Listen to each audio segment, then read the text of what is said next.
Now in the Torah, we have a rule. HaShem runs the world with certain set of rules he gave to himself. One of those rules is called measure for measure. He rewards you and punishes you based measure for measure. You do this, he'll do the same opposite to you. For example, you make fun of somebody, the punishment is HaShem is going to have somebody else make fun of you. Make sense? You steal from somebody, punishment will be HaShem is going to send somebody to steal from you. Make sense? Doesn't disturb his free will. He wanted to steal.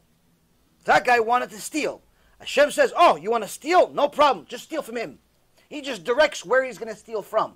He chose himself to steal. He wants to steal. What Hashem does is he directs him where to steal from. That's how it works. He wanted to murder. Hashem directs him. Oh, you want to murder? Okay, no problem. This guy deserves to be killed. Go kill him.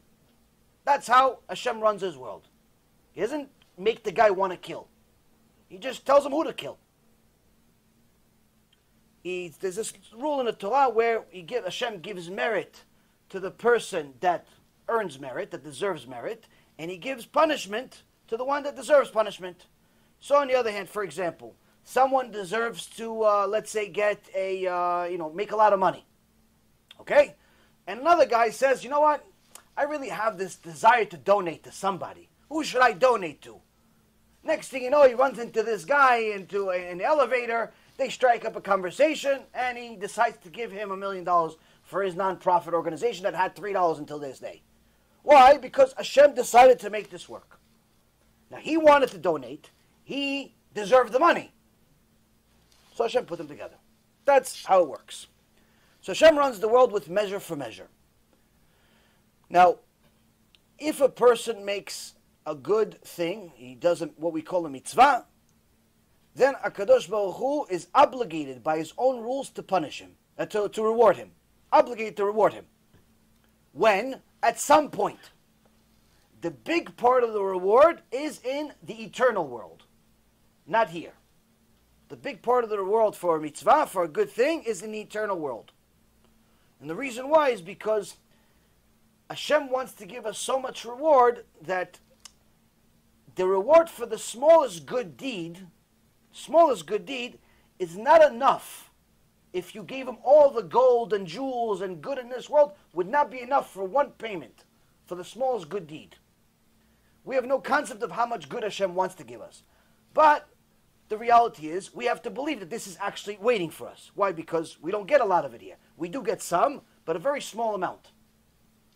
On the other hand, if somebody does something bad, Hashem is obligated to punish them. Again, partial here, partial in the eternal world. Same concept. There's things that are very painful over here, but it just only a small down payment in comparison to what it can be over there.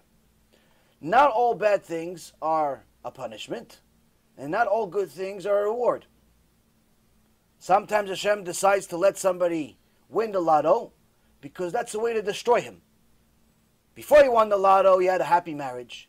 His kids loved him. He had a good job he was happy with. He was looking forward to retiring in 25 years. Everything was going good. Then he decided to go to a local deli, buy a ticket for $2. He won $650 million. Next thing you know, he wants a new wife, he wants new kids, he wants a new house, he doesn't want to work. And all of a sudden he inherits all of these new friends. Within a couple of years, he's addicted to drugs and every other addiction under the sun. All of his new friends are just leeching off him, taking every dollar that he has. His wife curses the day he was born. His kids forgot who their father is. His whole old life is completely destroyed. But his new life is destroying him also. And eventually he runs out of money, like over 85% of the lotto winners end up declaring bankruptcy, and over 95% of them declared their winning of lotto as the worst thing that ever happened to them. But yet people keep buying the tickets. And we'll continue buying tickets after this. So that lotto, was it a reward or a punishment? Punishment. On the other hand, somebody could lose a job, and think that it's the end of the world. Why? Because now they don't know how they're going to get money to pay for the bills, to pay for their mother's doctor, and they don't know how to pay the bills to get the groceries, and they don't know how they're going to be able to finish the month, and they get kicked out of the house, and they don't even know where to go. They have to call a friend that's not really a friend, but just they have no other place, and they have to borrow the bed and the shoe, and all hell breaks loose. And they think it's the end of the world. And no one wants to hire them because their skill is last year's news. Their skill, it's good, but for last year, this year, it's no good anymore, which forces them to start a whole new business by themselves. And little do they know, this business will turn out to be the next Amazon, which when it started was a complete joke. People made fun of him. You were working for a Wall Street firm. You're going to go, what, sell books on the internet that no one uses? What, people going to, instead of going to the stores, Mr. Jeff Bezos, people are going to stop going to stores and, what, buy on this internet of yours? They started laughing at him in his face. Guess what? He has $100 billion now. Not the nicest guy in the world, but nonetheless, he has the money part. And a funny laugh. Anyone ever heard him laugh? But anyway, I remember when I was in Wall Street, on CNBC, one of the, just to make people laugh, especially when the market was crashing, they would make little clips of Jeff Bezos laughing, because it's such a funny laugh. Google it, you'll find it. Probably find 1,000 clips of him laughing.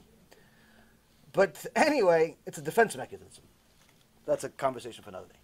Anyway, the point is that the person that lost their job, that I connected to Jeff Bezos, even though it's not connected. He chose to leave his job. But that story, was Hashem getting him fired a reward or a punishment? A reward. When it was happening, did it look like a reward? It looked like a punishment. The other guy that won the lotto, you said it was a punishment at the end. When it was happening and he bought the ticket and it said on the news, winner, $650 million, Mr. Smith from Oklahoma. It looked like a reward.